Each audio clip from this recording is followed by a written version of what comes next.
His cousins. He wants to be as striking and impressive a political figure as being the symbol of the new Germany. And he did embody it to an amazing extent. He embodied its old-fashioned militarism. And of course, what that meant is not necessarily hope. It could also mean intense frustration, because with the vision that possibilities are there comes the question, why not me?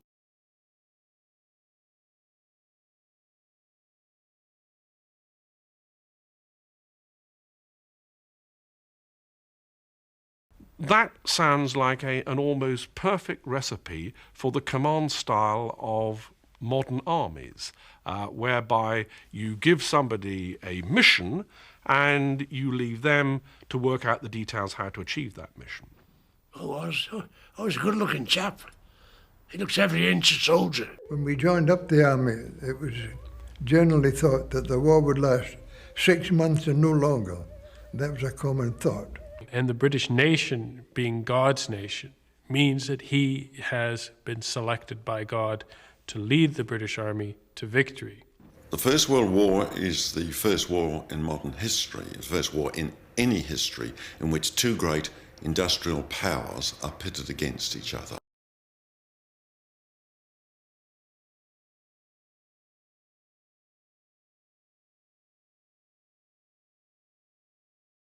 %90 of the North Korean forces were down operating against the perimeter. From World War I, where he became a major general, to World War II, he said the Navy had always been able to support troops he was involved with. 都是晚上行军，白天就为了躲美军。 We marched ahead almost always only at night, because we wanted to remain invisible to the US planes during the day. After the landing, my regiment was given the mission of guarding the city. Our clothing for Arctic warfare was questionable, but that was because, although people knew that Korea was going to be cold, they hadn't realized how intensely cold it was.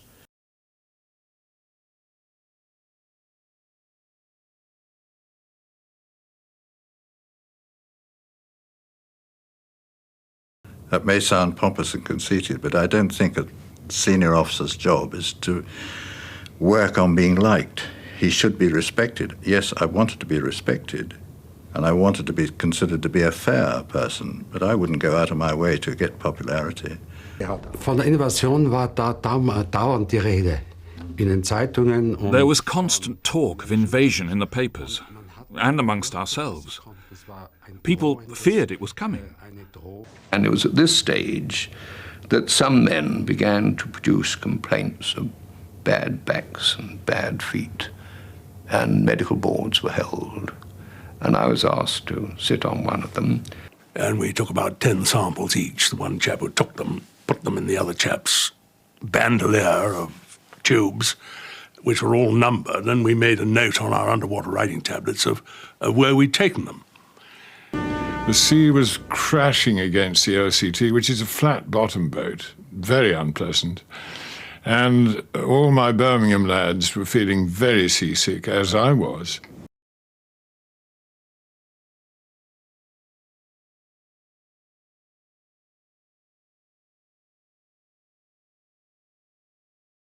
Nonsense, of course not. He saw something. He pushed the camera through a gap in a fence. The camera was always on my neck, never on my shoulder, on my neck, and the gun always here, and I could easily hold the gun and... To the things that we think we know from afar, that the closer you get to it, the more complex it is, not the simpler it is to understand. Ross was a propaganda photographer at one level. I mean, he was employed by the Department of Administration and Statistics. I think it was in October 1939. I was just a young reporter on the Life magazine staff. This airspace is the biggest low-flying training zone in Europe.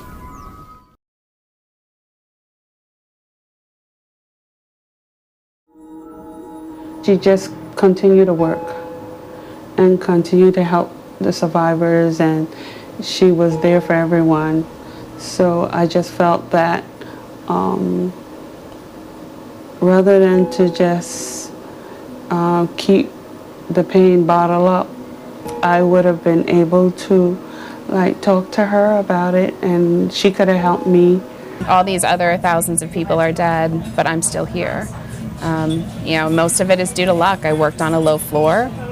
I didn't stick around the area. I just left. She saw it, ran from it, survived it, lost a husband. Everyone else had one element. She had all the elements, the perfect storm. She did have a relatively sunny, pleasant disposition. She wasn't morose, she wasn't depressed, and that was in a way inspirational, like, oh, okay, it's possible to live through such horror and tragedy. One of the first things I said was, did you see the man with the red bandana? And the answer was yes. She saw him. But over time that became, not only did she see him, but he put the fire out on her back. That's when some of the survivors had started mentioning this mysterious man in the red bandana. And as soon as I read red bandana, I said, oh my God, Wells, there you are. I found you. It was like such a miracle. And she called out to me. I was sitting in the kitchen. She was in the bedroom. She said, Jeffo, come here. She was a very good actress, because with all these lies, she never, or at least I've never found nobody telling me I didn't believe her.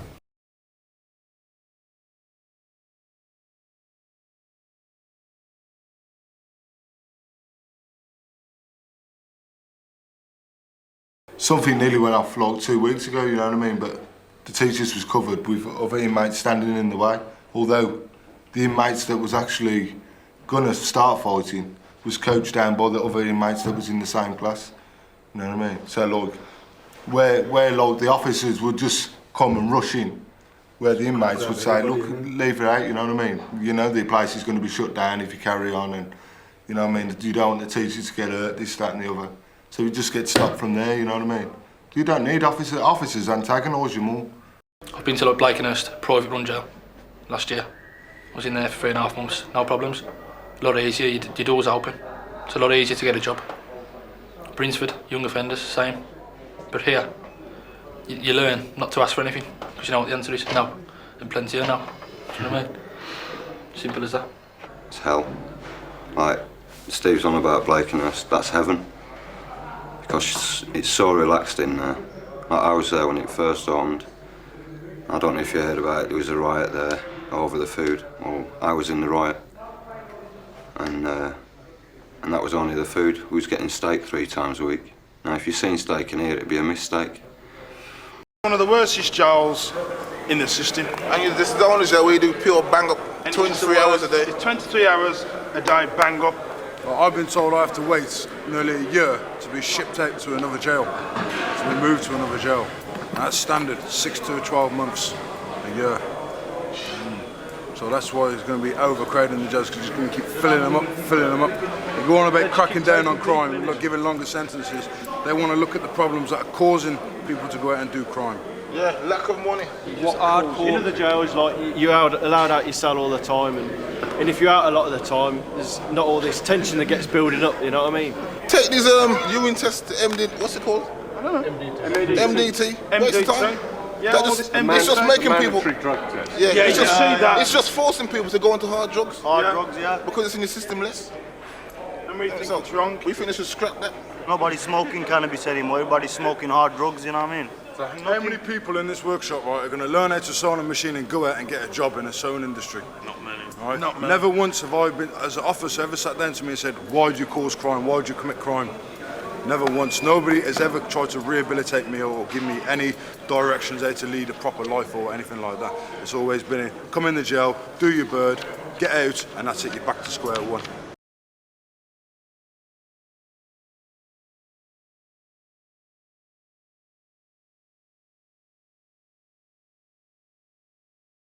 I was only young. I was snatched at an early age by mother and daughter. I was 14.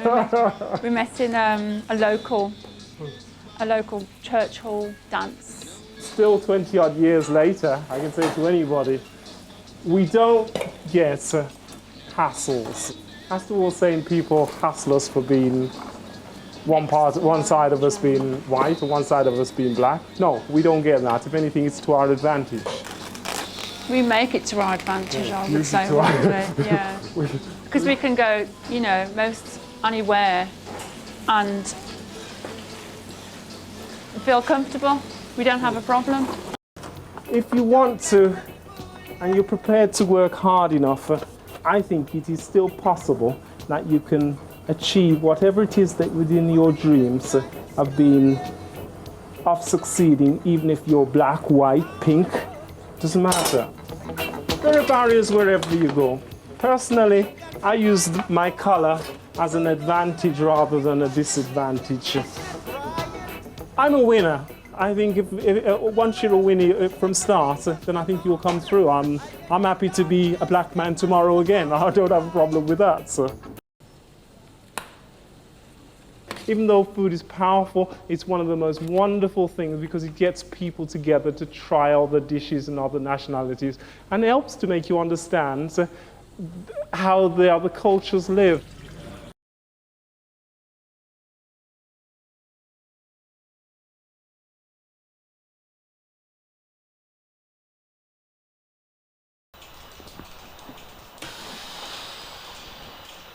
Usually when I'm working, you just get an idea for, you may just get an idea for a line of poetry or a line of a song, something amusing. And I just tend to write it down on the calendar, and so it's pinned up there and I keep walking back to it, and I may not touch it again for another month or so. Well, I mean, I can't sit down at a table and write something, but sort of writing like this, it may seem a bit odd to some people, but you can actually pin it up on the milking jar at the end of the parlour, and it's a bit like a sculpture, you know. You keep going back to it and you can see it up there, and you can say, well, we're going to make that word work a bit more, or that's not very funny, and you keep looking at it. Whereas if you're sitting at a word processor, I can't write on a word processor or anything like that, it's just awful. But I like a bit of muck on what I'm writing. This one can go out on the next one. What? How do you decide which goes and which doesn't? Oh well, we're looking for one number 58 on its tag, and it's got to go by its age, because its age is it's 30 months old on Wednesday, and so he's got to go before Wednesday. So if he doesn't go, well, they just chuck it in the bin and it's scrap. What happens if you can't find the passport? Shouldn't happen. It should be right. The cow wouldn't be here if it didn't have a passport, because we wouldn't buy it without a passport, because you wouldn't be able to sell it if it didn't have one. Well, this is pretty good fun. It's a better way than making a living than waiting around in muck all day. I mean, okay, I look a bit of a fool sometimes. I mean, I don't look a fool now, do I? I mean, I have a bit of credibility in market left, but I don't know, I find it's a nice contrast to working with cows. You're working on your own all day, and no one to talk to except the dog, and she doesn't answer back very much. But out here, if you can make people laugh and leave people going home feeling a bit better, well, this is what it's all about. If people were contracting CJD from cattle or cattle products that they'd eaten, that was a tragedy, and you know, my financial situation had nothing to do, had no comparison with somebody's tragedy from that sort of thing. I carry on because I've got a farm. I own my own farm. I've got a son who's interested in farming. Recently got married, and got a wife who's interested in helping him farm. I'm more excited about the future now than I have been for 20 years. I could have that money in my hand at the beginning of the year and never even have to get out of bed. And that again is one of the odd things. People would say, well, why on earth do you do that? And can't really give an answer to that. It's just part of the madness of the job.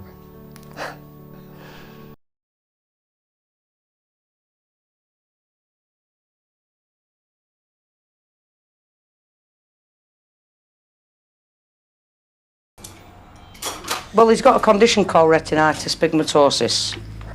It became apparent that he was banging his head, walking into things. Although he was still really good at his job, it became an health and safety issue. So eventually,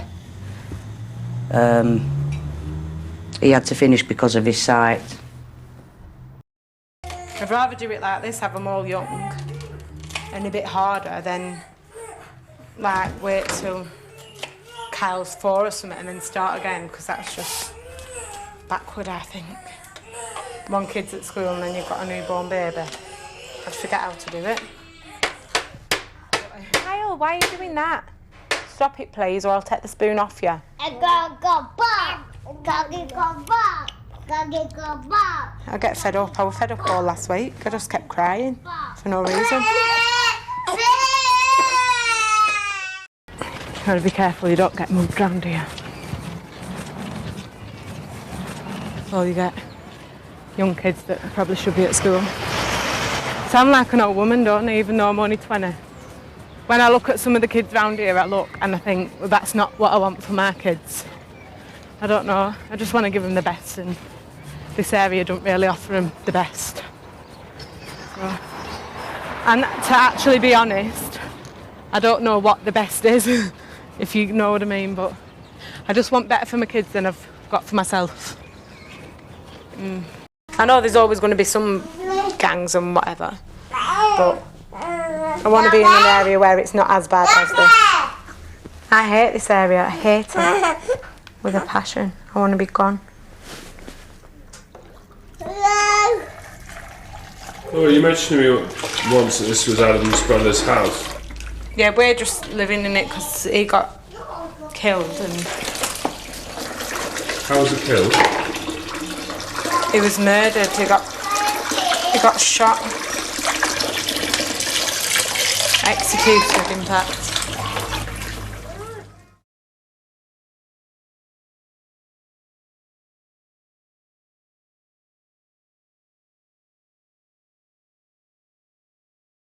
What I don't understand is how can a failed asylum seeker get a job and work here? I have my work permit. So how come you've got a work permit but you can't get leave to remain in the UK? It's a stupid system. The system is not good, you know. This country, they give documents, you know, a proper documents, you know, work permit to people, and then after that they refuse them, and then after that they say, okay, you've been refused. So I refuse, but I'm working because no one can stop me when I work.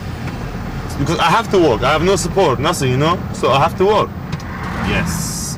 127. Have you got a national insurance number? Yes. Yeah. National number, work permit, driver license, forklift license. So you'll have everything but a passport? Just passport, man. Just passport.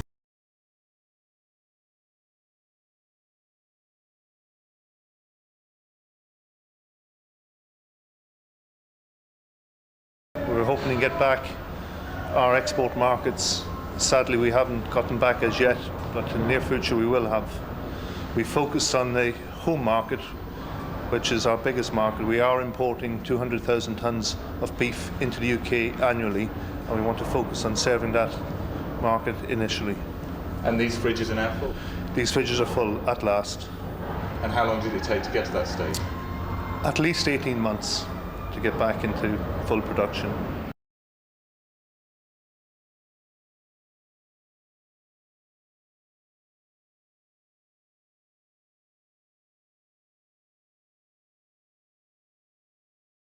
How long have you lived in England? For 7 years. Yeah, 7. In Birmingham. A lot of places like Selyogue, Vincent Green, Aston, you know, Spark Hill, Elm Rock. These places I used to live. I miss Birmingham. I'm really, really missing them now. To be free to walk up and down the Soho Road, up and down the Spark Hill. But now it's up and down the bridge. You're still smiling there. Well, I can't cry, can I? Because if you cry, then it's no good for man to cry. But I cry inside. That was like kind of lust. But now it seems like it's your own place, say city center, Birmingham.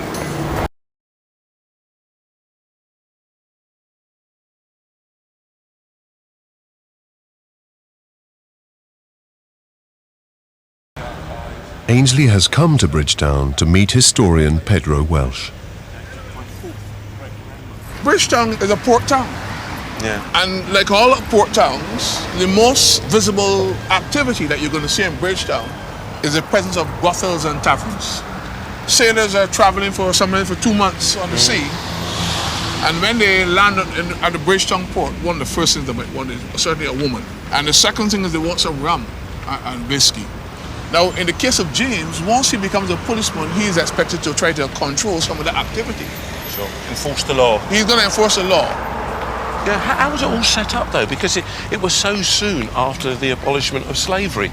There was a force known as the Tongue Watch, which has been developed in Bridgetown during the period of slavery. But once it was clear that slavery was going to be abolished, the white establishment in Bridgetown began to have all kinds of fears. And one of the fears that they had was this black population that was enslaved is someday going to rebel. They're going to get what they want back. They're going to rebel. They're going to use a Barbadian term, they're going to mash things up. Mash things up. They're going to destroy things. So what the whites said almost within the first days of emancipation, in fact, even just before emancipation fully comes on stream, they're saying we need a police force.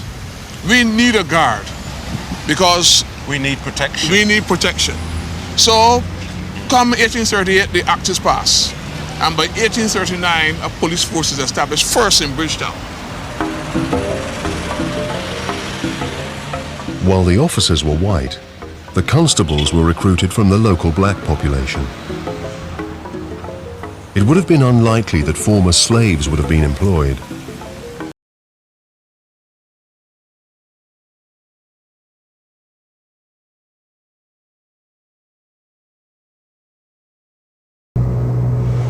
Later on, when you start to get council housing, at the same time you've got lots of private spec building. Can again you tell, looking from the air, the difference between them? Yes, you can.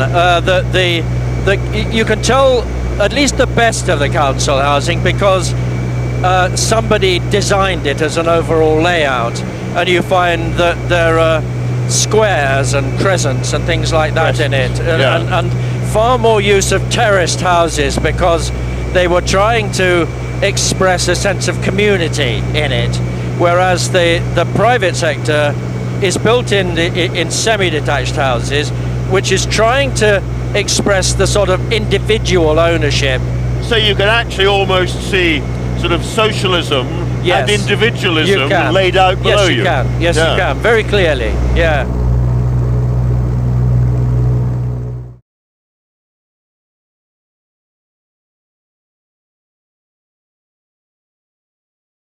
$300,000 cubic metres of mud was removed, which is about 160 Olympic-sized swimming pools of mud was dredged from the bottom of the Broad because that contains all the phosphates that have leached into the mud, and they were pumped out into settlement lagoons on either side of where we are now. Then you have to somehow restore the water quality because the algae is still there. What would normally feed on them are the tiny water fleas. And to encourage those, if you see behind here, there is a fish barrier. The area behind there was electro-fished, so you put electric current through the water, which stuns all the fish. You take all the fish out, put them into the Broad here. You then encourage the water fleas to grow. They use sort of upside down lavatory brushes, which were found to be a perfect habitat for the water fleas to grow in. They grow there, and then they eat the algae, and that then clears the water. And some of the aerial photographs that were taken of the Broad after this was done, you can clearly see that the water on the other side of the barriers is clear in comparison to the water on this side. So it's water fleas effectively restoring the water quality of the Broad.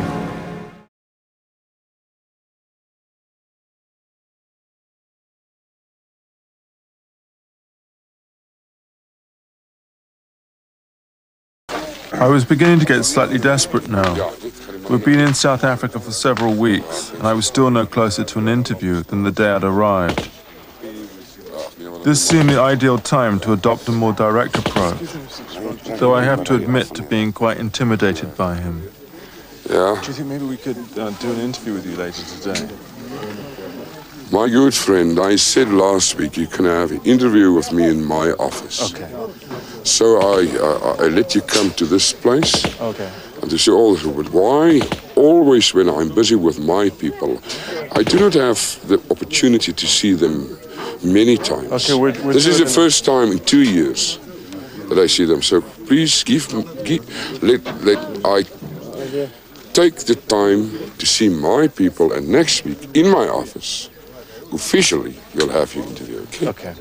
So you go well. Take all the shots you want here, and then we can discuss it in my office. Okay.